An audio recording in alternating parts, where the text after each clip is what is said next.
Good morning to all of you. Welcome back बच्चे my online channel physics plus. आज बच्चे हम क्या करने जा रहे हैं, आज मैं आपको आपके फिजिक्स की फर्स्ट यूनिट का सेकंड पार्ट शुरू करने जा रहा हूं, जिसका क्या नाम है बच्चे, जिसका नाम है यूनिट एंड डायमेंशन। मैं आपको बताऊंगा इस यूनिट के अंदर यूनिट क्या चीज़ होती है, डायमेंशन क्या होती है। ठीक है, तो शुरू करते हैं। सबसे पहले आपकी फिजिक्स की ही डेफिनेशन से। मैं आपको बच्चे पिछले आपके चैप्टर में बता चुका हूँ फिजिक्स क्या चीज़ है। Physics is the branch of science which deal with the nature and natural phenomena. Science आपकी साइंस की वो ब्रांच जो नेचर और नेचुरल फिनोमेना के साथ डील करती है। आप इसे क्या नाम दे सकते हैं, फिजिक्स का नाम दे सकते हैं। चलिए, यूनिट एंड डायमेंशन शुरू करने से पहले मैं कुछ बेसिक डेफिनेशन है जो आपकी फिजिक्स के अंदर आपको आनी ही चाहिए वो बता देता हूँ। सबसे पहली डेफिनेशन है बेटा फिजिकल क्वांटिटी। सबसे पहली क्वांटिटीज है आपकी बच्चे फिजिकल क्वांटिटी। फिजिक्स के अंदर फिजिकल क्वांटिटीज़ कौन सी होती हैं बच्चे, वो सारी की सारी क्वांटिटी जिसे मेज़र किया जा सके और जिसके टर्म में हम फिजिक्स के लॉ को एक्सप्लेन भी कर सकें, उन सारी क्वांटिटीज़ को आप क्या नाम दे सकते हैं, फिजिकल क्वांटिटी का नाम दे सकते हैं। आज तक आपने फिजिक्स के अंदर जो भी क्वांटिटी सुनी है वो सारी फिजिकल क्वांटिटी ही हैं। तो इसकी डेफिनेशन क्या बन सकती है, all the quantities all the quantities all the quantities which are used to describe which are used to describe the law of physics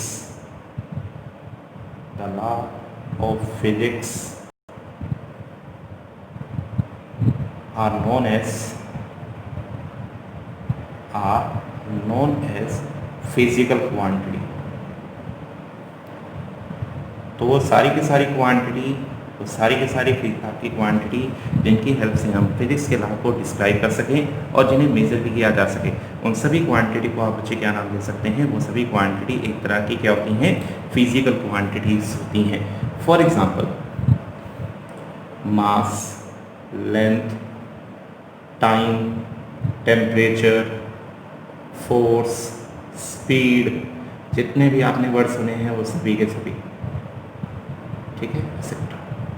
तो ये सभी क्या हैं बच्चे, फिजिकल क्वांटिटी है। तो समझ आई, वो सारी की सारी क्वांटिटी जिनके टर्म में हम फिजिक्स के लॉ को डिस्क्राइब कर सकें, जिन्हें मेजर किया जा सकता है, वो सारी क्वांटिटी क्या कहलाती हैं, फिजिकल क्वांटिटी कहलाती हैं।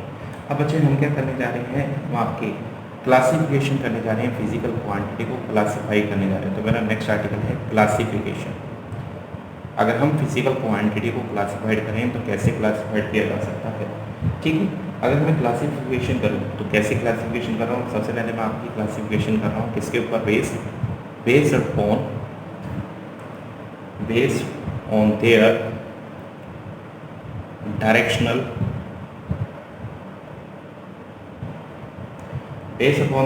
Directional property. अगर मैं बॉडी को उनकी डायरेक्शनल प्रॉपर्टी के अकॉर्डिंगली क्लासीफाइड करूं तो आपकी बॉडीज को मुझे दो पार्ट में डिवाइड किया जा सकता है। फर्स्ट पार्ट होता है स्केलर क्वांटिटी। फर्स्ट क्या है, स्केलर, ठीक है। स्केलर क्वांटिटीज या स्केलर फिजिकल क्वांटिटी कौन सी होती हैं, दोज फिजिकल क्वांटिटी या the physical quantity have only magnitude. आपकी ऐसी क्वांटिटी, ऐसी फिजिकल क्वांटिटी जिनके पास सिर्फ मैग्नीट्यूड होगा लेकिन कोई डायरेक्शन ना हो, तो उन्हें बोलते हैं स्केलर क्वांटिटी। तो क्या है इसकी डेफिनेशन, क्या बनेगी, the physical quantities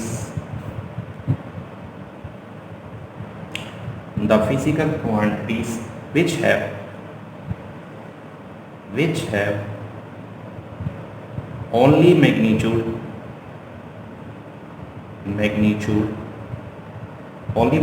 but no direction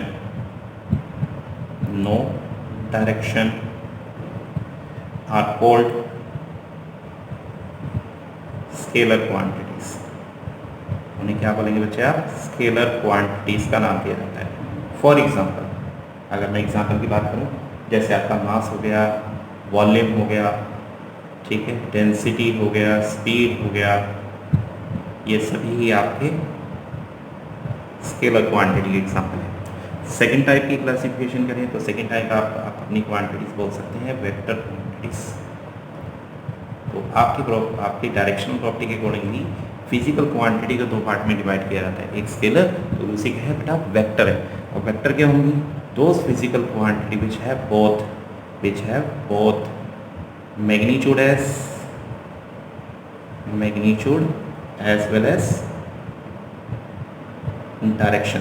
तो ऐसी क्वांटिटी जिनके पास दोनों चीज़ें होती हैं, मैग्नीट्यूड भी होगा, डायरेक्शन भी होगी, और आल्स एंड ओ भी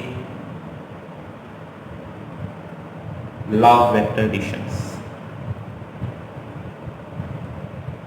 law of vector addition.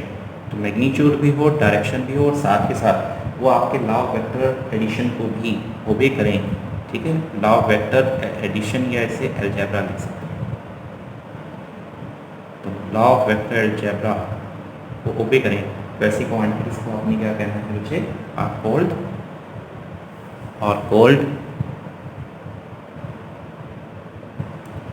Vector quantity. तो उन्हें क्या नाम देंगे बच्चे, वेक्टर क्वांटिटीज। को एग्जांपल दे सकते हैं, जैसे आप एग्जांपल दे दीजिए डिस्प्लेसमेंट का, एक्सेलरेशन हो गया, फोर्स हो गया, तो आप इस तरह आपस के एग्जांपल दे सकते हैं। हाँ जी, पता लगा बच्चे। आपकी डायरेक्शनल प्रॉपर्टी के अकॉर्डिंगली अगर मैं आपकी फिजिकल क्वांटिटी को डिवाइड करूँ तो हम इस तरह से दो पार्ट में डिवाइड कर सकते हैं। ठीक है, अब क्या है सेकंड टाइप, अगर आपकी क्लासिफिकेशन की सेकंड टाइप की और मूव कर रहा हूँ, सेकंड टाइप क्लासिफिकेशन करने जा रहा हूँ। सेकंड टाइप क्या है, base upon their dependency, base upon their dependency, dependency. अगर उनकी डिपेंडेंसी के अकॉर्डिंगली मैं उसे क्लासीफाइड करूँ तो डिपेंडेंसी के अकॉर्डिंगली हम इन्हें दो पार्ट में क्लासीफाइड कर सकते हैं ब्रदर। सबसे पहले आपकी होगी fundamental,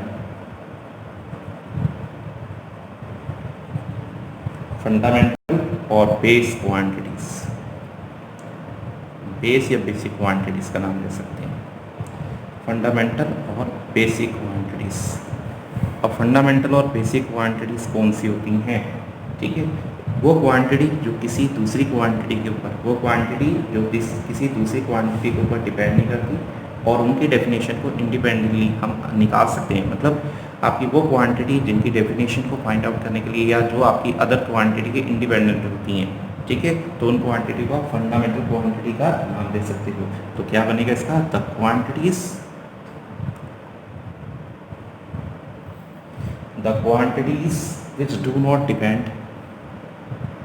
which do not depend upon other quantities do not depend upon other quantity for their complete definition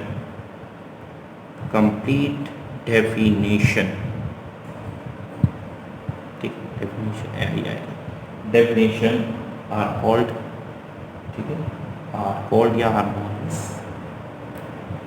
fundamental और बेस क्वांटिटीज। तो समझ आया बच्चे?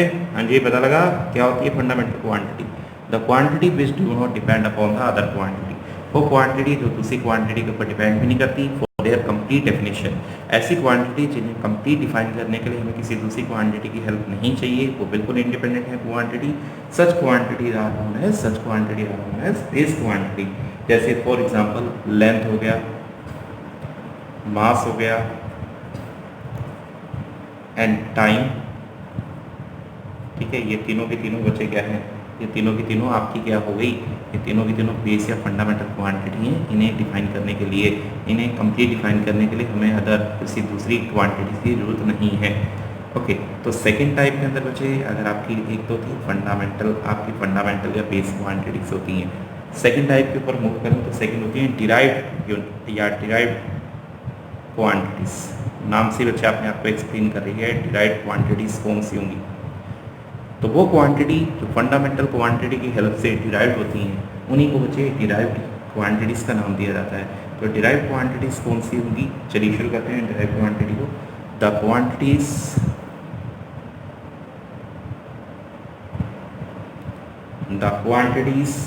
ठीक है, which can be expressed, the quantity which can be expressed in the term of fundamental fundamental quantities are called derive quantity. उन्हें क्या बोलेंगे बच्चे? डिराइव क्वांटिटीज का नाम देंगे। फॉर एग्जांपल, ठीक है, फॉर एग्जांपल जैसे आपका हो गया स्पीड। स्पीड किसके बराबर होती है वैसे? Distance upon time. आपका हो गया बच्चे वॉल्यूम।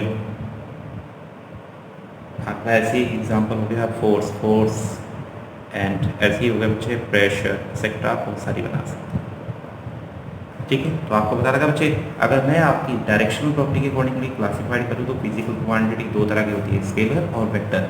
स्केलर क्वांटिटी कौन सी होती है? Those quantity which have only magnitude but no direction. ऐसी क्वांटिटी जिनके पास सिर्फ मैग्नीट्यूड होता है, डायरेक्शन नहीं होती, उन क्वांटिटी को स्केलर क्वांटिटी। जिनके पास स्केलर आपके मैग्नीट्यूड भी हो, डायरेक्शन भी हो, साथ साथ आपके वेक्टर अलजेब्रा को भी ओबे करें, तो ऐसी क्वांटिटी आपकी क्या कहती है? वेक्टर क्वांटिटी होती है। अगर मैं डिपेंडेंसी के ऊपर बात करूं तो दो तरह की होती है, एक होती है फंडामेंटल, एक होती है आपकी डिराइव्ड। तो ऐसी क्वांटिटी, ठीक है, तो ऐसी आपकी क्वांटिटी जो आपकी किसी और क्वांटिटी पे डिपेंड नहीं होती, उनकी डेफिनेशन को अगर कंप्लीटली डिफाइन करना हो तो हमें किसी और क्वांटिटी की जरूरत ना पड़े, तो वो होती है फंडामेंटल। और अगर आपकी ऐसी क्वांटिटी में एक्सप्रेस करने के लिए फंडामेंटल क्वांटिटी की जरूरत पड़े तो उन्हें क्या नाम दिया जाता है? उन्हें नाम दिया जाता है डिराइव्ड क्वांटिटीज़ का। चलिए अगले आर्टिकल पे मूव करने से पहले मैं आपको कुछ इंपॉर्टेंट पॉइंट बता देता हूँ। बेबी जो टॉपिक हुआ है उसके रिगार्डिंग। तो मेरा नेक्स्ट टॉपिक है इंपॉर्टेंट पॉइंट्स। जो अभी तक हमने बात की है उसके रिगार्डिंग कुछ इंपॉर्टेंट पॉइंट्स डिस्कस करने जा रहे हैं। हम क्या करने जा रहे हैं, मैं आपको कुछ अगले टॉपिक से मूव करने से पहले मैं आपको कुछ आपकी इंपॉर्टेंट क्वांटिटीज इंपॉर्टेंट पॉइंट बताने जा रहा हूँ।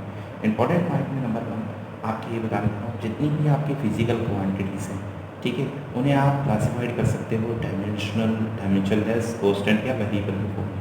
तो ये इंपॉर्टेंट पॉइंट एक ये है, physical quantities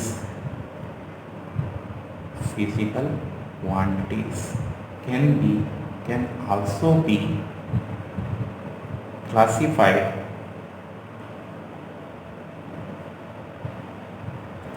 classified as dimensional,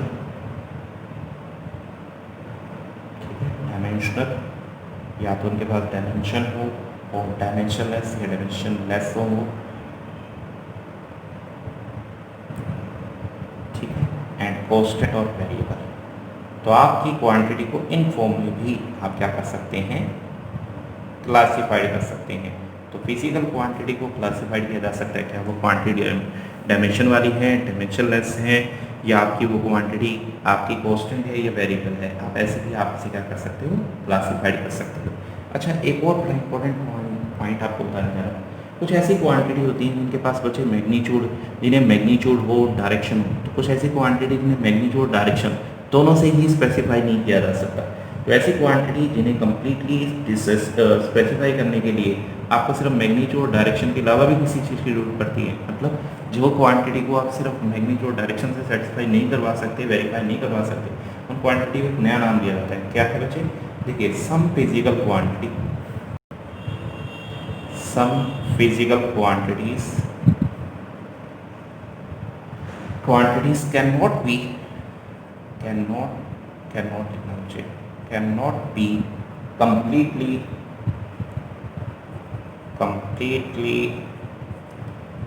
specified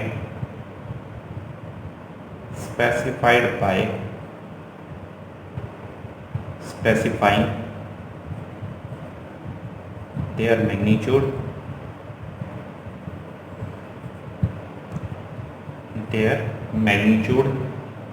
unit and direction. तो कुछ ऐसी क्वांटिटी भी होती हैं जिन्हें आप अगर उनकी मैग्नीट्यूड पता हो, यूनिट पता हो, डायरेक्शन पता हो, फिर भी आप उन्हें स्पेसिफाई नहीं कर सकते, ठीक है। तो ऐसी क्वांटिटी जिनको आप इन तीनों चीज़ों की हेल्प से, मतलब मैग्नीट्यूड, यूनिट और डायरेक्शन की हेल्प से भी स्पेसिफाई ना कर पाओ, तो ऐसी क्वांटिटी को बच्चे बोला जाता है tensor quantity. These quantities are called, इन्हें कौन सी क्वांटिटी बोलते हैं बच्चे? टेंसर। याद ना, ये स्केलर और वेक्टर की अनदर फॉर्म है टेंसर। जैसे for example moment of inertia, moment of inertia. तो ये आपकी एक ऐसी क्वांटिटी है जिसे आप सिर्फ मैग्नीट्यूड, यूनिट और डायरेक्शन की हेल्प से भी कंप्लीटली स्पेसिफाई नहीं कर सकते, ठीक है। इसलिए कौन सी क्वांटिटी है आपकी टेंसर क्वांटिटी है। तो याद रखेंगे टेंसर क्वांटिटी आपके लिए इंपॉर्टेंट है, टेंसर क्वांटिटी का भी कंसेप्ट। तो चलिए और आगे मूव करते हैं। आगे मूव करने से पहले छोटा सा एक आपसे क्वेश्चन पूछ लेते हैं। आपको क्वेश्चन दे रहा हूँ, अच्छा मैं आपको कुछ क्वांटिटी कर रहा हूँ, ठीक है। क्लासीफाइड का आपके लिए क्वेश्चन है, क्लासीफाई द क्वांटिटी। आपको कुछ क्वांटिटीज दिखा रहा हूँ, कौन कौन सी हैं। डिस्प्लेसमेंट,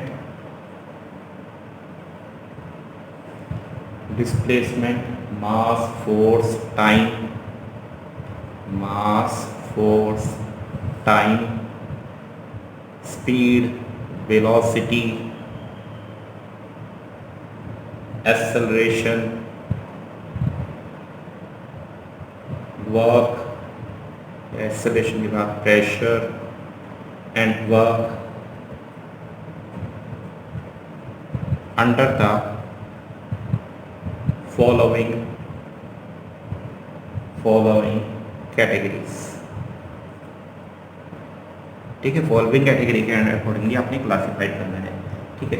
सबसे पहले आपने क्लासीफाइड करना है उन्हें according to their base and scalar. वो क्वांटिटी बतानी है जो बेस भी हो और स्केलर भी,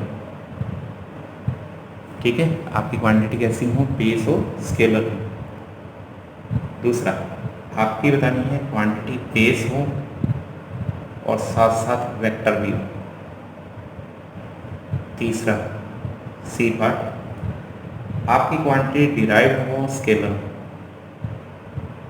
डिराइव्ड एंड स्केलर। फोर्थ, आपकी क्वांटिटी डिराइव्ड हो और वेक्टर हो, ठीक है। क्वेश्चन समझ आया बच्चे? अभी तक के टॉपिक के अंदर बच्चे बड़ा अच्छा क्वेश्चन होता है, ध्यान से कंसेप्ट को ज़रा ध्यान समझिएगा। चलिए मैं इसका आंसर यहाँ शुरू करता हूँ। आंसर क्या होगा बच्चे, देखिए सबसे पहले मुझे कौन सी क्वांटिटी बतानी है, बेस भी हो एंड स्केलर। आपकी क्वांटिटी बेस भी हो और स्केलर हो।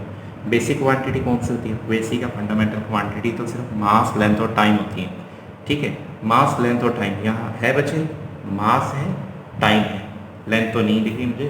तो यहाँ पे बेसिक क्वांटिटी कौन सी है, यानी पहले का आंसर क्या आया, मास एंड टाइम, दोनों की दोनों स्केलर भी होती हैं।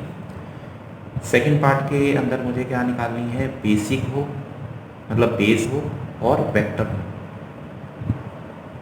ठीक है। मास, लेंथ, टाइम, लेंथ की जगह डिस्प्लेसमेंट देखिए, हाँ जी डिस्प्लेसमेंट दिख रहा है, ये रही बेसिक, ठीक है, ये वेक्टर क्वांटिटी है।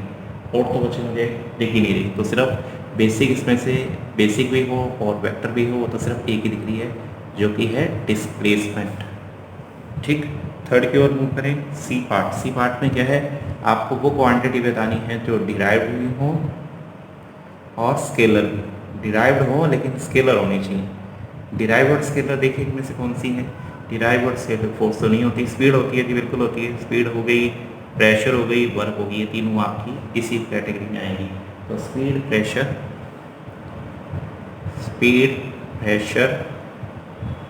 एंड वर्क, ये तीनों बच्चे आपकी स्केलर भी होती है, साथ साथ आपकी डिराइव्ड भी है, ओके। नंबर 4 की ओर मूव करें। आपको जो बच गई वही होगी, डिराइव्ड एंड वेक्टर। डिराइव और वेक्टर कौन सी होगी आपकी, कौन सी रहेगी, फोर्स रह गया, फोर्स होगी, velocity, acceleration,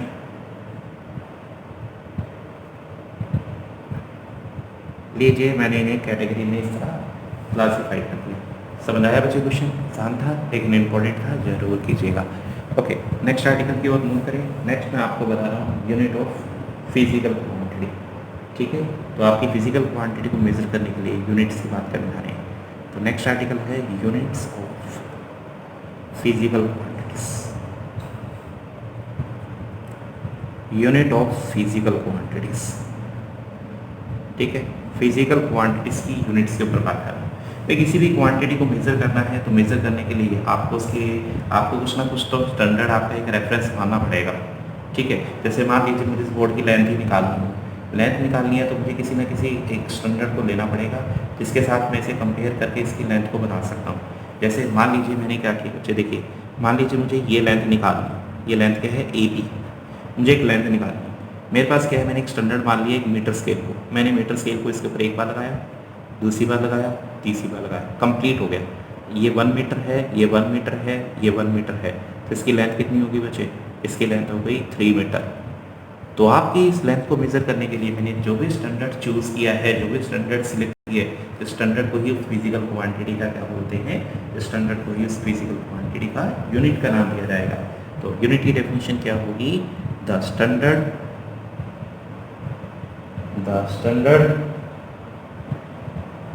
chosen for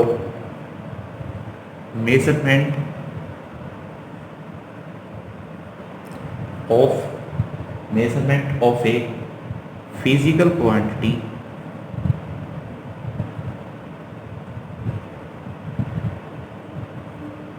which have same nature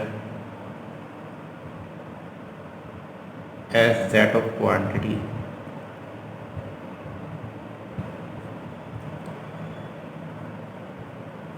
is known as, ठीक है, यूनिट। तो यूनिट क्या होती है, standard chosen for measurement of a physical quantity which have same nature as that of quantity. भाई आप अगर लेंथ मेजर कर रहे हैं तो लेंथ वाली यूनिट लीजिए, मास मेजर कर रहे हैं तो मास वाली यूनिट लेंगे, तो इसे क्या बोलते हैं बच्चे, यूनिट। तो ये होगी आपकी यूनिट की डेफिनेशन, ठीक है। अब क्या करने जा रही है, जैसे मान लीजिए बच्चे, अगर मान लीजिए मैं बाजार में गया, ठीक है, मैं बाजार में गया तो मैंने किसी चीज़ को वे करना है। आपने फिजिकल बैलेंस देखी है, एक बैलेंस का एक पार्ट ये रहा, एक बैलेंस का दूसरा पार्ट ये रहा, एक बीच में निडल होती है। यहाँ बच्चे मैं जो भी थिंग आपके रखूँगा, ठीक है, मान लीजिए मैंने कोई सामान रखा, यहाँ पे बच्चे मैंने वन आपके 2 पीस रखने से बैलेंस हो गया, तो इसका मतलब मुझे पता लग गया इस बॉडी का मास कितना है, 2 किलोग्राम है। तो यानी किसी भी क्वांटिटी को मेज़र करने के लिए जो भी हम स्टैंडर्ड सिलेक्ट कर रहे हैं, जो कि बिल्कुल सेम उसी नेचर का होना चाहिए जैसे आपकी क्वांटिटी है, उसी को क्या नाम देंगे, उसे यूनिट का नाम देंगे, ठीक है। चलिए नेक्स्ट आर्टिकल बहुत ही इंपॉर्टेंट आर्टिकल है, जिसके अंदर मैं आपको वेरियस सिस्टम ऑफ यूनिट बताऊंगा, जिसकी हेल्प से आप क्या करेंगे, क्वांटिटी को मेज़र करेंगे। तो चलिए नेक्स्ट आर्टिकल की ओर मूव करते हैं। चलिए बहुत ही इंपॉर्टेंट आर्टिकल शुरू हो गया है, जिसका नाम है बच्चे, क्या नाम रखें, इसका है सिस्टम ऑफ यूनिट। तो नेक्स्ट आर्टिकल बच्चे हम आपको शुरू करने जा रहे हैं सिस्टम ऑफ यूनिट्स। आपको इसके अंदर डिफरेंट सिस्टम ऑफ यूनिट बताएंगे, जिससे हेल्प से आप यूनिट्स को, किसी भी क्वांटिटी की यूनिट लिखना सीख जाओगे। चलिए सबसे पहला आपका सिस्टम ऑफ यूनिट, जो आपका एडवांसमेंट में सबसे पहले सिस्टम ऑफ यूनिट आया था, जिसका नाम था FPS। FPS जैसे एक और भी नाम से जाना जाता है, ब्रिटिश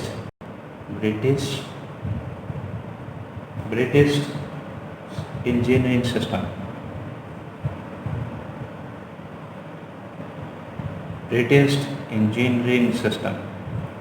तो सबसे पहले आपका, क्योंकि एडवांसमेंट आपकी क्योंकि ब्रिटिश में हुई थी, ठीक है, तो उसके अंदर बच्चे आपको सबसे पहले ब्रिटिश वालों ने अपना एक सिस्टम ऑफ यूनिट, चीज़ों को मेज़र करने के लिए आपने एक सिस्टम ऑफ यूनिट बनाया था, जिसका नाम था ब्रिटिश सिस्टम ऑफ यूनिट, जिसके अंदर FPS की फुल फॉर्म होती है फुट पाउंड सेकंड। फुट किसके लिए यूनिट होगी, लेंथ के लिए, पाउंड किसके लिए, मास के लिए, सेकंड किसके लिए होगी, टाइम के लिए।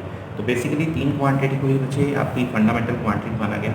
इस सिस्टम के अंदर आपकी मास के लिए पाउंड, लेंथ के लिए फुट और टाइम के लिए सेकंड यूनिट को सिलेक्ट किया गया था, ठीक है। इन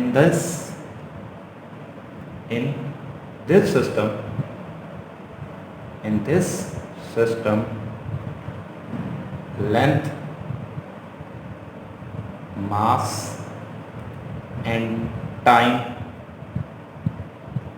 are taken as fundamental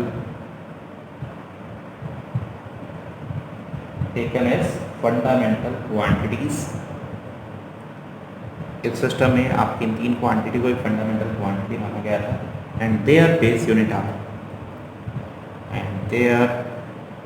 base units are, उनकी जो यूनिट मानी गई वो कौन सी मानी गई, आर फुट को कैसे लिखते हैं बेटा, FT से, आप गलती नहीं करेंगे, ऐसे लिखेंगे फुट, पाउंड LB से, एंड टाइम, ठीक है, एंड टाइम यानी सेकेंड को से लिखेंगे S रिस्पेक्टिवली। तो सबसे पहला आपका सिस्टम ऑफ यूनिट आया ठीक है, जिसका नाम क्या था बच्चे, FAS सिस्टम ऑफ यूनिट, जिसे ब्रिटिश इंजीनियरिंग सिस्टम के नाम से जाना जाता है। इस सिस्टम के अंदर मास लेंथ टाइम को ही 3 फंडामेंटल क्वांटिटी माना गया, जिनकी यूनिट दी गई। फुट के लिए बच्चे क्या, आपकी लेंथ के लिए क्या दी गई, हाँ जी, लेंथ के लिए फुट, मास के लिए पाउंड और सेकेंड किसके लिए दी गई, टाइम के लिए दी गई। बहुत बढ़िया सिस्टम ऑफ यूनिट था, लेकिन एक प्रॉब्लम थी, और प्रॉब्लम थी इसका साइज़, इसका इनकन्वीनियंट साइज़ था। जैसे अगर मैं आपसे बोलूँ तो 1 फुट कितने का बराबर होता है, अगर मैं 1 फुट की बात करूँ तो 1 फुट होता है बच्चे 0.3048 मीटर के बराबर, या 30.48 सेंटीमीटर के बराबर। ठीक है, तो 1 फुट क्या बच्चे इनकन्वीनियंट है, ना तो ये 31 है, ठीक है, ना तो ये 31 है, ना बच्चे ये आपका कंप्लीट ना होने की वजह से इनका साइज आपका क्या है, आपका फ्रैक्शन में आगे चला जाता है। इनकन्वीनियंट साइज होने की वजह से इसने अपनी पॉपुलैरिटी को लूज़ कर दिया था। जैसे एक पाउंड की बात करूँ, एक पाउंड कितना होता है 0.453, ठीक है, 0.453 किलोग्राम के बराबर होता है। ठीक है, तो अगर बच्चे आपकी ये ना तो ये बच्चे हाफ के जी है, ना ही 400 है, तो इनकन्वीनियंट साइज होने की वजह से इस सिस्टम ने अपनी कुछ पॉपुलैरिटी लूज़ कर दी थी। और हमने क्या किया, एक नया सिस्टम ऑफ यूनिट भी बच्चे आपका डिराइव हुआ था, जो हमारा दूसरा सिस्टम ऑफ यूनिट है, जिसका नाम है CGS। जैसे गॉसियन सिस्टम, इसकी इन्वेंशन गॉसियन नाम के साइंटिस्ट ने की थी, इसलिए इसका नाम गॉसियन सिस्टम ऑफ यूनिट भी है। ठीक है, तो सेकेंड सिस्टम ऑफ यूनिट है गॉसियन सिस्टम। ठीक है, this system is also known as metric system of unit. इस सिस्टम को मैट्रिक सिस्टम ऑफ यूनिट का भी नाम दिया जाता है, क्योंकि इस सिस्टम के मल्टीपल और सब मल्टीपल को 10 की पावर में एक्सप्रेस कर सकते हैं। इस सिस्टम ने भी बच्चे मास लेंथ टाइम को ही फंडामेंटल क्वांटिटी माना, मास लेंथ और टाइम को ही अपनी फंडामेंटल यूनिट्स, आपकी फंडामेंटल क्वांटिटी माना, और उनके लिए बेस क्वांटिटी क्या क्या सेलेक्ट की। मास के लिए बचे C का मतलब होता है सेंटीमीटर, ग्राम सेकेंड, सेंटीमीटर इसके लिए होगी, हाँ जी, सेंटीमीटर लेंथ के लिए, मास के लिए ग्राम, और टाइम के लिए सेकंड आपकी सेलेक्ट की। लेकिन इस सिस्टम के साथ भी एक प्रॉब्लम आई, और वो थी उसका स्मॉल साइज। आपको पता है 1 सेंटीमीटर या 1 ग्राम बहुत ही स्मॉल यूनिट है, और आपकी जनरल लाइफ में जो क्वांटिटी मिलती है बड़ी बड़ी क्वांटिटी मिलती है, तो इसका भी स्मॉल साइज होने की वजह से इस सिस्टम के अलावा हमें एक नया सिस्टम ढूंढना पड़ा। और उस सिस्टम का क्या नाम बचे, एक नया सिस्टम आपका ढूंढा गया, जिसका नाम है MKS system of unit. MKS system को भी बचे गॉसियन और मैट्रिक सिस्टम ऑफ यूनिट का नाम दिया जाता है। इसे गॉसियन या मैट्रिक सिस्टम ऑफ यूनिट का नाम दिया जाता है। इसमें बच्चे आपकी मास लेंथ और टाइम को ही आपकी 3 फंडामेंटल क्वांटिटीज एज्यूम किया गया, जिसके अंदर मास के लिए ये MKS की वो मीटर किलोग्राम सेकेंड, मास के लिए किलोग्राम, लेंथ के लिए मीटर और टाइम के लिए सेकेंड, यही सिलेक्ट की गई। ठीक है, अनडाउटली बच्चे आज की डेट में इसका साइज सुटेबल है, आज की डेट में भी इसका यूज़ किया जाता है। लेकिन लेटर ऑन क्या होना शुरू हुआ, सबसे पहले तो हमें यही पता था कि आपकी फंडामेंटल क्वांटिटी सिर्फ 3 है, लेकिन धीरे धीरे साइंस और टेक्नोलॉजी के एडवांसमेंट से आपकी और भी टर्म निकलनी शुरू हो गई। अगर और भी मतलब फंडामेंटल क्वांटिटी इन 3 के अलावा भी और फंडामेंटल क्वांटिटी भी डिराइव होनी शुरू हो गई, प्रोड्यूस होनी शुरू हो गई, जिससे आपके सिस्टम को थोड़ा सा मॉडिफाई किया, और मॉडिफाई करके एक नया सिस्टम ऑफ यूनिट बता दिया गया, जिसे आज की डेट में हम इंटरनेशनली आप यूज़ कर रहे हैं, जिसका नाम है international system of unit. International system, जैसे शॉर्ट फॉर्म में बोला जाता है SI, international system of unit. तो इंटरनेशनली आज की डेट में हम जो सिस्टम ऑफ यूनिट को यूज़ करते हैं, उसके अकॉर्डिंगली आपकी फंडामेंटल क्वांटिटी 3 नहीं है, इन्होंने और 4 क्वांटिटी और मिल गई, तो इनके अकॉर्डिंगली, ठीक है, according to the international system of unit, ठीक है, देयर आर 7 फंडामेंटल क्वांटिटी। तो इस सिस्टम ऑफ यूनिट के अंदर आपकी 7 क्या होती है, फंडामेंटल क्वांटिटी है, और 2 इसके साथ एडिशनल 2 सप्लीमेंट्री क्वांटिटी मिली, सप्लीमेंट्री क्वांटिटी। ठीक है, अभी तक हमें पता था सिर्फ 3 फंडामेंटल क्वांटिटी है, लेकिन SI सिस्टम के अकॉर्डिंगली, ठीक है, on the recommendation of net आपकी general bureau of weight and measure, तो एक कॉन्फ्रेंस है बच्चे, एक कॉन्फ्रेंस हुई जो की गई national conference of weight and measurement, उसकी रिकमेंडेशन से आपके एक नया सिस्टम ऑफ यूनिट बनाया गया था, जिसके अंदर बच्चे आपकी 7 तो बच्चे क्या है, आपकी फंडामेंटल क्वांटिटी है, और 2 क्या है आपकी सप्लीमेंट्री क्वांटिटीज है। चलिए एक टेबल की हेल्प से इन 7 की 7 फंडामेंटल क्वांटिटी और फिर 2 सप्लीमेंट्री क्वांटिटी को भी समझते हैं। एक टेबल बना लेते हैं 7 फंडामेंटल क्वांटिटीज के लिए, 7 फंडामेंटल क्वांटिटीज और उनकी यूनिट के लिए 7 फंडामेंटल क्वांटिटीज। 7 फंडामेंटल क्वांटिटीज क्या है इसके लिए बच्चे? सीरियल नंबर, टेबल बनाते हैं, physical quantity, physical quantity unit हो गया और यहाँ हो गया उसका सिंबल। चलिए क्योंकि ये मॉडिफिकेशन है MKS की, इसे रैशनलाइज MKS सिस्टम में बोला जाता है। तो इसके अंदर 7 क्वांटिटी है 1। पहली बात करें तो वही ले लीजिए लेंथ, जो आपके MKS में है लेंथ। लेंथ के लिए यूनिट क्या यूज़ करते हैं बेटा? लेंथ के लिए MKS यूनिट में यूज़ करते हैं मीटर।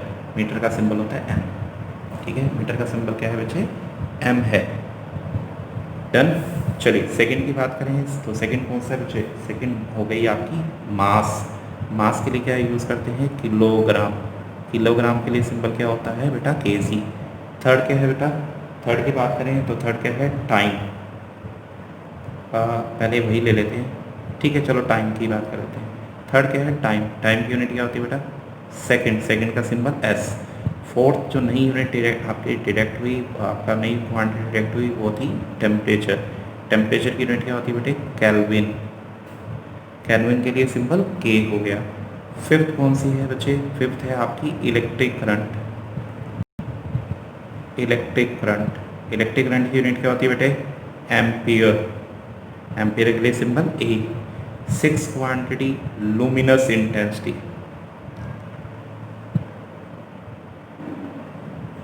इसकी यूनिट क्या है बेटा? कैंडेला। क्या यूनिट है इसकी? कैंडेला। सिंबल है CD। और जो 7 फंडामेंटल क्वांटिटी आई वो थी अमाउंट ऑफ सब्सटेंस।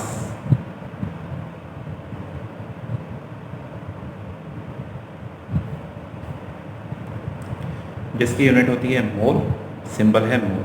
तो लीजिए मैंने आपकी 7 आपकी फंडामेंटल क्वांटिटी बताई, एक बार रिवाइज कर लेते हैं, रिकैप्चुलेट कर लेते हैं। सबसे पहले लेंथ। लेंथ के लिए यूनिट क्या है? मीटर। मीटर का सिंबल क्या होता है? M। सेकंड मास। मास की यूनिट क्या है? किलोग्राम। किलोग्राम का सिंबल kg। टाइम। टाइम की यूनिट सेकंड। सेकंड का सिंबल S। टेम्परेचर। टेम्परेचर की यूनिट केल्विन। केल्विन का symbol K। Electric current ampere. Ampere का A। Luminous intensity candela. Candela का CD। अमाउंट ऑफ सब्सटेंस का मोल। मोल का बच्चे मोल ही आपका सिंबल है, MOL ही आपका सिंबल होता है, ठीक है। चलिए इसके बाद क्या करने जा रहे हैं? चलिए आपको 7 फंडामेंटल क्वांटिटी याद रही। याद रखना बच्चे किसी भी क्वांटिटी की, जैसे मुझे 7 फंडामेंटल क्वांटिटी की हेल्प से मैं किसी भी क्वांटिटी की यूनिट बना सकता हूँ। जैसे अगर मैं आपसे कहूँ वेलोसिटी की बनाइए, वेलोसिटी क्या होता है बेटा? Distance upon time. जितनी भी डिस्टेंस है, चाहे डिस्प्लेसमेंट हो गया, रेडियस हो गया, आपकी लेंथ, ब्रेथ, हाइट होगी, वो सभी एक तरह की लेंथ ही होती है। लेंथ के लिए ऐसा सिस्टम में यूनिट क्या है बेटा? मीटर। टाइम के लिए क्या है? सेकंड। तो आपका आंसर क्या आ गया बच्चे? हाँ जी, अगर आपका आंसर बताऊँ तो मीटर पर सेकंड। तो बच्चे बहुत प्रैक्टिस करेंगे अभी हम। आपको बच्चे मैंने आपको दिखा दिया, आपकी यूनिट क्या आ रही है बच्चे? मीटर पर सेकंड आपकी यूनिट आ गई। तो इस तरह बच्चे हम बहुत सारी, इससे आप किसी भी क्वांटिटी की यूनिट आप निकाल सकते हो। चलिए अभी देखेंगे, ठीक है। क्वांटिटी जानने के बाद बच्चे मैं आपको 2 सप्लीमेंट्री क्वांटिटीज़ भी हैं उनके बारे में बता देता हूँ। हमारे बच्चे नेक्स्ट मैं आपको बताने जा रहा हूँ सप्लीमेंट्री क्वांटिटीज़।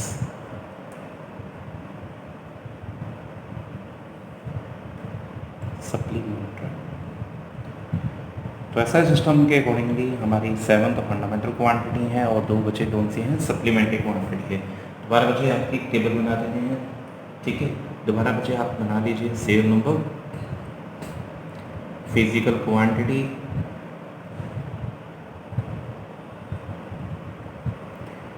यूनिट और उसका सिंबल। चलिए 2 सप्लीमेंट्री कौन कौन सी हैं? सबसे पहले आपकी सप्लीमेंट्री क्वांटिटी है जिसका नाम है बच्चे प्लेन एंगल। तो ऐसा है सिस्टम के अंदर फर्स्ट सप्लीमेंट्री क्वांटिटी है प्लेन एंगल। वो एंगल जो आपका एक प्लेन के ऊपर, आप एक प्लेन पेपर जो एंगल बना लेते हो उस एंगल को बोलते हैं प्लेन एंगल। प्लेन एंगल की यूनिट यूज़ की जाती है बेटा रेडियन और इसके लिए सिंबल होता है RAD। सेकेंड आपकी सप्लीमेंट्री आपकी है सॉलिड एंगल। 3 डायमेंशनली जो एंगल बनाया जाता है उसे बोलते हैं आपका सॉलिड एंगल। आपका इसकी यूनिट होती है स्टेडियन। इसका सिंबल है बच्चे ऐसा। तो इस तरह बच्चे मैंने आपको क्या बताई, आपका ऐसा सिस्टम के अंदर आपकी सप्लीमेंट्री और एज वेल एज फंडामेंटल आपकी क्वांटिटी बता चुका हूँ।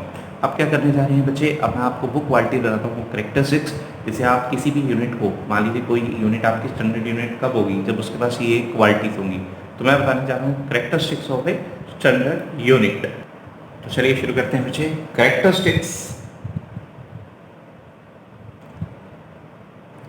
Characteristics of a standard unit.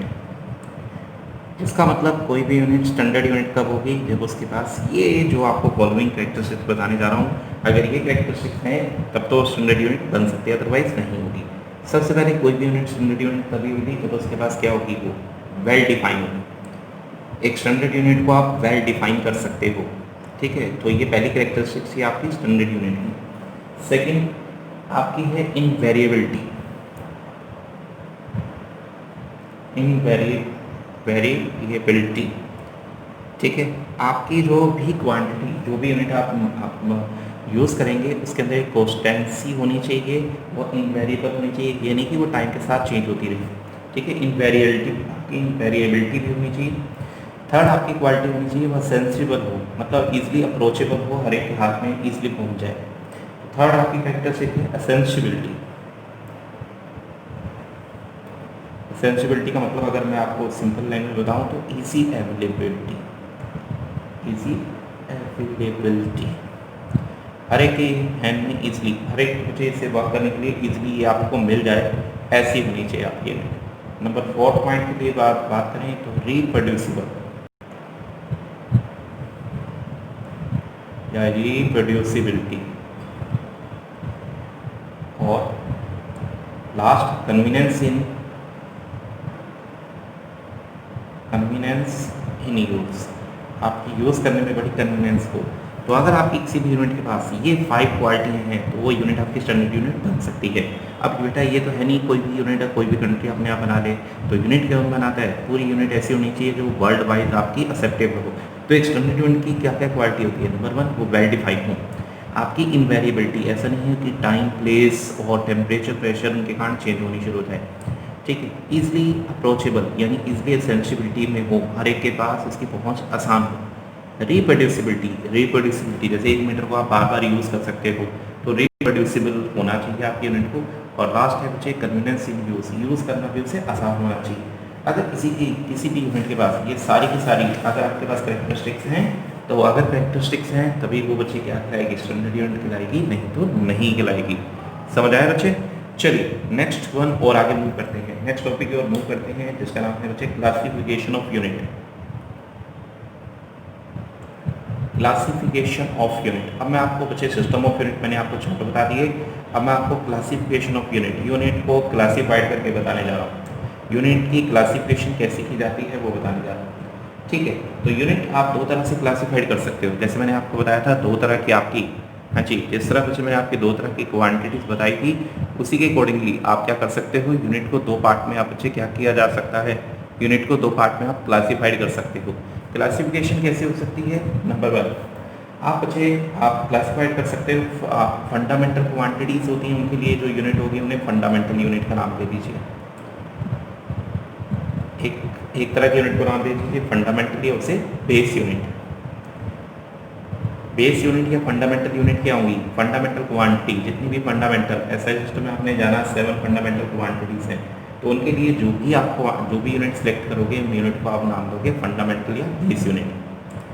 Number 2 derived unit. Derive unit name से एक्सप्लेन कर रही है, फंडामेंटल यूनिट की हेल्प से आप जिस भी यूनिट को डिराइव करोगे उस यूनिट को आप क्या नाम देंगे, डिराइव यूनिट का नाम देंगे। जैसे बच्चे मैं एक एग्जांपल देता हूँ, मान लीजिए मुझे क्या करनी है, स्पीड की यूनिट निकालनी है। स्पीड किसके बराबर होती है, किसी भी ऑब्जेक्ट की स्पीड होती है distance divided by time. Distance एक तरह की लेंथ है, उसके लिए मीटर, इसके लिए सेकंड, तो मेरी यूनिट आ गई मीटर पर सेकंड। तो लीजिए मैंने स्पीड की यूनिट आपकी निकाल दी है। तो ये स्पीड हमारी कौन सी यूनिट है, क्योंकि देखिए स्पीड कोई फंडामेंटल यूनिट नहीं है, लेकिन फंडामेंटल यूनिट की हेल्प से मैंने इसकी यूनिट डिराइव कर दी, इसलिए ये एक डिराइव यूनिट है। ऐसी बच्चे चाहिए, मान लीजिए मैं किसकी यूनिट डेंसिटी की निकाल देता हूँ। डेंसिटी क्या होती है बेटा, mass upon volume. Mass upon volume, ऐसा सिस्टम में मास की यूनिट क्या होती है? किलोग्राम। वॉल्यूम क्या होती है? Length into breadth into height, मतलब तीनों के लिए metre metre metre metre cube. तो लीजिए इस तरह मैंने वॉल्यूम की भी यूनिट निकाल दी, जो कि क्या है? डिराइव यूनिट है। समझ आई बच्चे?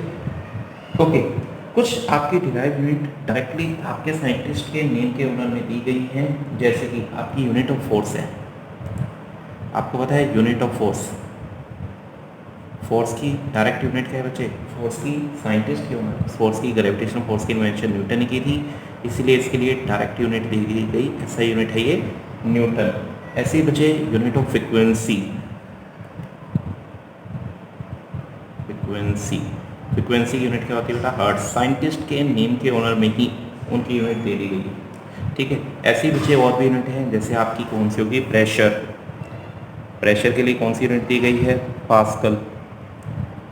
पास्कल के लिए सिंपल क्या होता है? P A. आपका वर्क हो गया, ठीक है, वर्क की तो आपको पता ही है। तो डायरेक्ट आपकी, ठीक है, तो वर्क की या एनर्जी की, ये पता ही होगा आपको। वर्क या एनर्जी की दोनों की कंबाइनली यूनिट यूज़ की जाती है जूल। जूल को किससे लिखा जाता है? जे से। तो और भी बहुत सारी यूनिट है। तो आपकी बच्चे कुछ साइंटिस्ट के नेम के ऑनर में ही उनकी जो यूनिट है, उनका यूनिट उनके नेम के ऑनर में ही दी गई है। ठीक है, चलिए आगे मूव करते हैं। और आगे मूव करते हुए बच्चे आपको कुछ क्या करते हैं, आपको नेक्स्ट पॉइंट की ओर बताते हैं क्लासिफिकेशन के अंदर। ठीक है, तो क्लासिफिकेशन में सबसे पहले आप फंडामेंटल यूनिट कर सकते हो, आप डिराइव यूनिट कर सकते हो। आपके बच्चे सप्लीमेंट्री यूनिट थर्ड की टाइप की ओर आ जाऊँ, तो क्लासिफिकेशन ऑफ यूनिट के अंदर थर्ड टाइप आपकी सप्लीमेंट्री यूनिट भी बन सकती हैं। सप्लीमेंट्री यूनिट, अब सप्लीमेंट्री यूनिट मैं आपको बता चुका हूँ, ऐसा सिस्टम में दो सप्लीमेंट्री यूनिट थी। सप्लीमेंट्री यूनिट को बच्चे डिफाइन कर दूँ तो ज़्यादा बेटर रहेगा। सप्लीमेंट्री यूनिट के अंदर एक यूनिट क्या है बच्चे? आपकी प्लेन एंगल, और दूसरी यूनिट क्या है बेटा? Solid angle. एक है प्लेन एंगल, दूसरा है सॉलिड एंगल। मैं दोनों की यूनिट आपको बता चुका हूँ। दोनों की यूनिट अगर आपकी बताऊँ, आपकी प्लेन एंगल की यूनिट क्या होती है बेटा? रेडियन। और सॉलिड एंगल की क्या है? स्टेडियन। अगर मैं दोनों को डिफाइन करना चाहूँ, ठीक है, प्लेन एंगल क्या होता है बच्चे? मान लीजिए मैं एक सर्कल की एक आर्क ले लेता हूँ, एक सर्कुलर आर्क ले लेता हूँ। अगर इस सर्कुलर आर्क की जो लेंथ है, ये जो मेरी आर्क है, अगर इसकी लेंथ, अगर इस आर्क की लेंथ इस रेडियस के बराबर हो, तो सेंटर के ऊपर जो भी एंगल बनता है उसे 1 रेडियन के बराबर माना जाता है। तो 1 रेडियन क्या होता है? 1 radian is the angle subtended at the centre of circle by an arc equal to length of the radius of the circle. अगर ये आर्क, अगर इसकी लेंथ, इस आर्क की लेंथ इस रेडियस के बराबर हो जाए, तो सेंटर के ऊपर जो भी एंगल ट्रेस आउट होगा उस एंगल को आप क्या नाम दे सकते हैं? प्लेन एंगल का नाम दे सकते हैं। ठीक है, अब बात करते हैं सॉलिड एंगल की। सॉलिड एंगल क्या है बच्चे? ये मान लीजिए सेंटर, एक स्फीयर, क्योंकि 3 डायमेंशनल बच्चे यहाँ बना नहीं सकता, 3 डायमेंशनली स्फीयर के अंदर एक ऐसा सरफेस एज्यूम कर लीजिए। मान लीजिए ये क्या है? 3 डायमेंशनल स्फीयर के अंदर मैं इस तरह का एक स्केल ले रहा हूँ, ठीक है, जिसकी रेडियस क्या है बच्चे? हाँ जी, इसकी रेडियस क्या है? ये लीजिए, एक इस तरह की फिगर ले लीजिए। ये मैंने कैसी फिगर ली है? चलिए मैं ना इसको थोड़ा सा यहाँ से शेडेड अलग, बेटा आपका सॉलिड एंगल क्या होता है? मान लीजिए आपका सॉलिड एंगल क्या है? आपकी एक स्फीयर के कैसे मान लीजिए, एक स्फीयर मान लीजिए, स्फीयर के सेंटर के ऊपर जो एंगल, ठीक है, स्फीयर के सरफेस के ऊपर, आपके स्फीयर के सरफेस के ऊपर एक स्केयर मान लीजिए, जिसका एरिया क्या हो? मान लीजिए इसकी रेडियस r है, तो उसका एरिया r स्क्वायर के बराबर हो, ठीक है।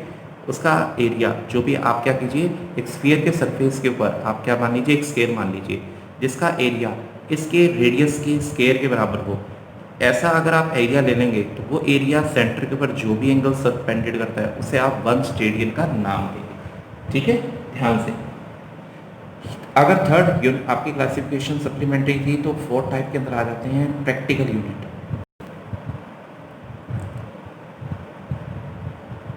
प्रैक्टिकल यूनिट, तो क्लासिफिकेशन ऑफ यूनिट के अंदर आपकी नेक्स्ट टाइप के ऊपर आ गए हम प्रैक्टिकल यूनिट। ठीक है, क्योंकि एसआई सिस्टम के कि एसआई सिस्टम के अंदर जो यूनिट यूज़ करते हो, एसआई यूनिट के अंदर जो यूनिट यूज़ होती हैं उनके फिक्स साइज होते हैं। ठीक है, उनके साइज कैसे बेटा? फिक्स साइज होने के कारण हम कुछ प्रैक्टिकल यूनिट डिफाइन करते हैं दोनों के लिए। प्रैक्टिकल यूनिट डिफाइन करते हैं दोनों फंडामेंटल और डिराइव क्वांटिटी के लिए। तो फंडामेंटल और डिराइव दोनों क्वांटिटी के लिए हम कुछ आपकी, ठीक है, आपकी कुछ प्रैक्टिकल यूनिट को यूज़ करते हैं। जैसे आपकी यूनिट यूज़ की जाती है बच्चे light year. Light year short form light year, इसे सिंबॉलिकली LY से लिखा जाता है। ठीक है, ये क्या है, एक फंडामेंटल यूनिट है लेंथ मेजर करने की। ऐसे ही बच्चे एक यूज़ करते हैं हम पावर के लिए, हॉर्स पावर। ठीक है, सुना होगा आपने हॉर्स पावर। हॉर्स पावर को शॉर्ट फॉर्म में HP से लिखते हैं। ये आपकी डिराइव यूनिट है। ठीक है, तो कुछ प्रैक्टिकल यूनिट हमने क्या किया बच्चे, क्योंकि ऐसा ही यूनिट के जो साइज में फिक्स हैं, तो हम कुछ प्रैक्टिकल यूनिट हम डायरेक्टली यूज़ करते हैं लेंथ या आपकी लेंथ को लिए, या आपकी फंडामेंटल या डिराइव जितनी भी क्वांटिटी है उनके लिए। तो उनका यूज़ कैसे करते हैं वो भी बच्चे मैंने इसके अंदर आपको बता दिया है। प्रैक्टिकल है हमारा कन्वर्जन फैक्टर। तो जब भी किसी फिजिकल क्वांटिटी को वन सेट ऑफ यूनिट से अनदर सेट में आप कन्वर्ट करेंगे, तो उसके लिए जो भी मल्टीप्लिकेशन फैक्टर आपको जरूरत होगा, मान लीजिए मैं किसी भी फिजिकल क्वांटिटी, कोई भी फिजिकल क्वांटिटी, ठीक है, मान लीजिए कोई भी फिजिकल क्वांटिटी आप सपोज कर लीजिए, किसी भी फिजिकल क्वांटिटी को अगर आप ठीक है, किसी भी फिजिकल क्वांटिटी को वन सेट ऑफ यूनिट से आप अदर में कन्वर्ट करेंगे, तो उसके लिए जो भी मल्टीप्लिकेशन फैक्टर्स आपका यूज़ होगा, उसी को ही नाम दिया जाता है करेक्शन फैक्टर का। ठीक है, तो करेक्शन फैक्टर पता लगा। तो अगर आपसे कहूँ किसी भी क्वांटिटी का मैग्नीट्यूड कैसे लिखा जाता है, तो magnitude of a physical quantity, magnitude of a physical quantity. मान लीजिए किसी भी क्वांटिटी का हम मैग्नीट्यूड लिखना चाहते हैं, तो किसी भी क्वांटिटी का मैग्नीट्यूड किसके बराबर होता है, किसी भी क्वांटिटी का मैग्नीट्यूड होता है उसके न्यूमेरिकल नंबर,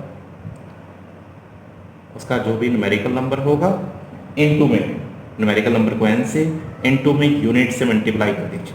जैसे मैंने आपको एग्जांपल दिया था, किसी भी मान लीजिए एक लेंथ है AB, मैंने उसे मीटर स्केल से उसे कंपेयर किया, तो ये 1 मीटर, ये 1 मीटर और ये भी 1 मीटर, तो टोटल लेंथ कितनी हुई बच्चे 3 मीटर।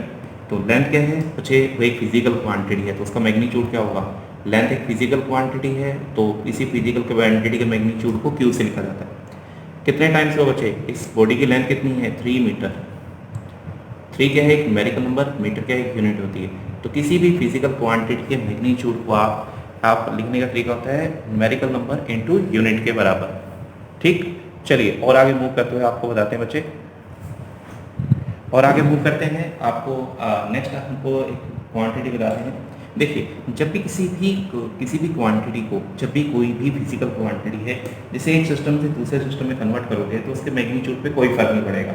जैसे मान लीजिए मैं आपको कहूँ कोई फिजिकल क्वांटिटी है 3 मीटर, तो मैं उसे 300 सेंटीमीटर लिख दूँ, तो क्या इसका मैग्नीट्यूड चेंज हो जाएगा, मैग्नीट्यूड चेंज नहीं हो। इसका मतलब क्या है, इसका मतलब जो Q = NU जनरल फॉर्म है, ठीक है, तो मैग्नीट्यूड की वैल्यू हर एक सिस्टम ऑफ यूनिट में क्या रहती है, हमेशा कांस्टेंट रहती है। तो मैं इसे ऐसे भी लिख सकता हूँ N1U1 = N2U2 लिखा जा सकता है। या अगर मैं आपसे कहूँ N और U में क्या रिलेशन है, तो N और U एक दूसरे से इन्वर्सली प्रोपोर्शनल होते हैं। इसका मतलब अगर आपका यूनिट स्मॉल होगा तो न्यूमेरिकल नंबर लार्ज होगा, U लार्ज हो जाए तो न्यूमेरिकल नंबर क्या हो जाता है, यहाँ देख भी सकते हैं। ठीक है, जैसे कि मैं आपको एक एग्जांपल देता हूँ, मुझे एग्जांपल से इस चीज़ को और ज़्यादा क्लियर कर देता हूँ। मान लीजिए आपका एक एग्जांपल क्या है, मान लीजिए बच्चे आपका एग्जांपल देते हैं 1 मीटर का। 1 मीटर कितने के बराबर होता है, अगर सेंटीमीटर बोलूँ तो 100 सेंटीमीटर के बराबर होता है, अगर फीट में बोलूँ तो ये 2.38 फीट के बराबर होता है। ठीक है, और इंच में बोलूँ तो 39.4 इंच के बराबर होता है। ठीक है, तो मैंने ये सारे कन्वर्जन करके दिखा दिया आपको। ठीक है, सबसे पहले तो देखिए NU उसी फॉर्म में लिखा हुआ है। अगर आपका न्यूमेरिकल नंबर स्मॉल है तो यूनिट लार्ज है, न्यूमेरिकल नंबर लार्ज हुआ यूनिट स्मॉल हो गई, न्यूमेरिकल नंबर स्मॉल है यूनिट लार्ज है। तो इस तरह बच्चे आप यहाँ पे देख सकते हैं। ये कौन सी यूनिट होती है वैसे, ये कौन सी यूनिट है, SI यूनिट है। ये कौन सी है, CGS यूनिट है। ये कौन सी है, FPS सिस्टम।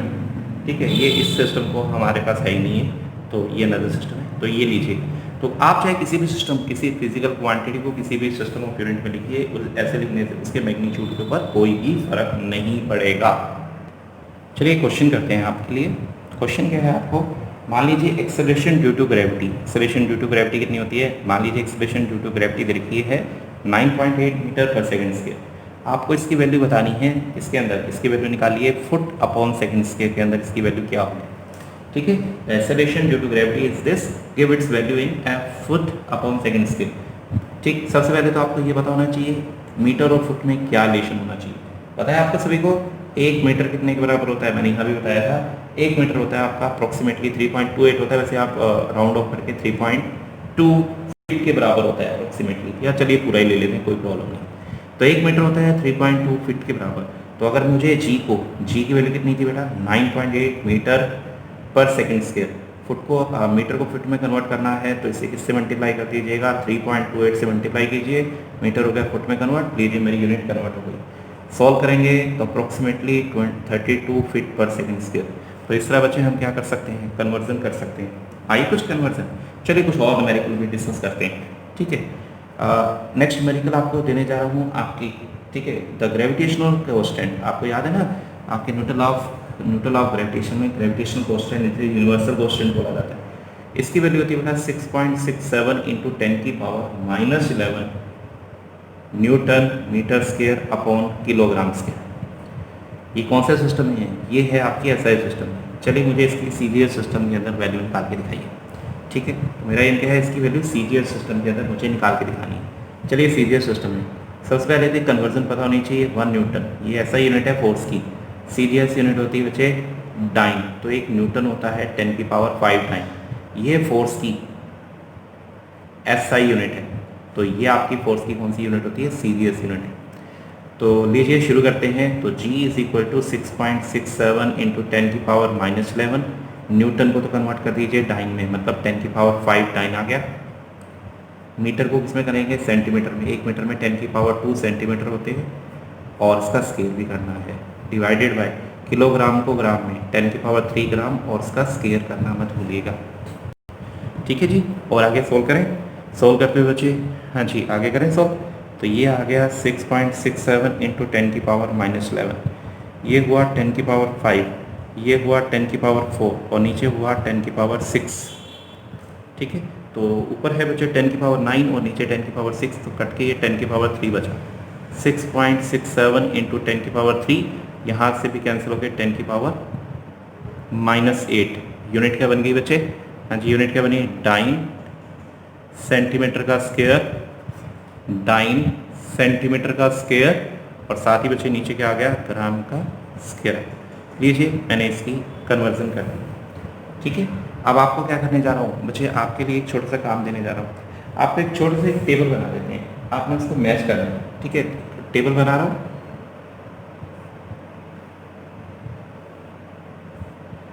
ठीक है, ये भी क्वेश्चन है आपके लिए, मान लीजिए क्वेश्चन है, एक टेबल बना देते हैं। टेबल के ऊपर बच्चे ये यहाँ आपकी एक क्वांटिटी लिखूंगा, ये क्वांटिटी P है। आपकी क्वांटिटी से लिखने जा रहा हूँ, आपने मैच करनी है। सबसे पहली है बेस यूनिट, बेस यूनिट। दूसरी है derived SI unit, derived SI unit. Third है इम्प्रॉपर यूनिट, इम्प्रॉपर जो प्रॉपर ना हो, इम्प्रॉपर यूनिट। फोर्थ है, ठीक है इसको एक्सटेंड कर देते हैं, फोर्थ है बच्चे प्रैक्टिकल यूनिट, और लास्ट है आपकी फिफ्थ, मतलब आपकी है सप्लीमेंट्री यूनिट।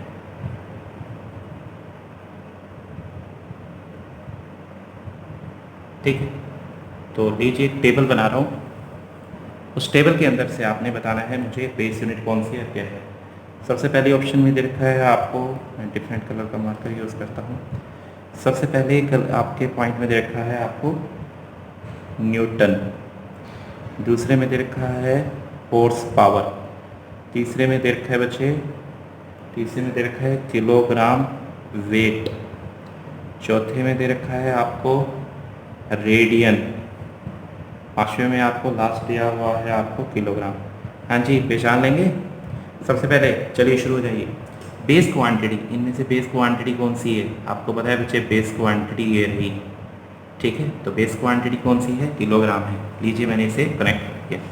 अगर डिराइव्ड की बात करें तो डिराइव्ड यूनिट कौन सी है इसमें से? हाँ जी, आपके डिराइव यूनिट कौन सी है? अगर मैं आपको देखूँ, चलिए मुझे derive unit, derive SI unit, ठीक है। Derive SI unit, practical unit, supplementary unit, जो जो आपको पता है पहले वो निकाल लेते हैं। सप्लीमेंट्री सीधी पता है, सप्लीमेंट्री तो रेटिन होती है। प्रैक्टिकल यूनिट कौन सी है बच्चे? हॉर्स पावर है, ठीक है। हॉर्स पावर आपकी, देखिए प्रैक्टिकल यूनिट कौन सी है बच्चे? हॉर्स पावर है, ये रही हॉर्स पावर। इम्प्रॉपर यूनिट कौन सी है? ये किलोग्राम, ये वाली आपकी इम्प्रॉपर यूनिट है। क्यों है इम्प्रॉपर? क्योंकि ये किलोग्राम मास की होती है, ये आपकी वेट आ गया, तो ये इम्प्रॉपर है, ये वेट की आपकी यूनिट है, जो कि गलत सिस्टम में दी है, ग्रेविटेशनल सिस्टम में, तो ये है इम्प्रॉपर यूनिट। डिराइव्ड है आपकी कौन सी? न्यूटन आपकी डिराइव यूनिट है। तो इस तरह बच्चे आपकी क्या बताई? डिराइव्ड एसआई यूनिट सीधी डिराइव आपकी दी गई है। तो इस तरह बच्चे मेरे आंसर निकला है, यानी पहले का आंसर क्या आया?